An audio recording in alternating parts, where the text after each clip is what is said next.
رغم اني اهلاوي حتى النخاع، انما انا مش همنعك من تشجيع الزمالك. اذا كنت انا شخصيا بحب قوي اتفرج على ماتشات الزمالك. يا حبيبي يا بابتي، اخيرا اقتنعت ان الزمالك هي القلعه البيضاء. طبعا يا بنتي طبعا، يا سلام، دي ماتشات الزمالك بتبقى مضحكه ومسليه جدا. ده انا بموت على نفسي من الضحك على اسمه ايه جمال حمزه ده وشيكابالا لما يتخانقوا مع بعض مين فيهم يشوط الكورنر اليتيم اللي جالهم في المباراه. بقول يا خال والله ما تاخدهاش مني تقيله، الاهلي ده فرقه مسخه.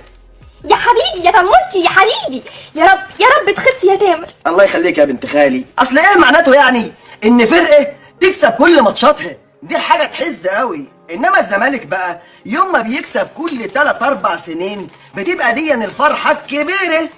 يا رب يا رب تموت يا تامر، يا رب الاهلي كله يموت. دي كده ايام يا بنتي، ده حتى الزملكاويه كلهم متميزين بالصبر والرضا بالمكتوب.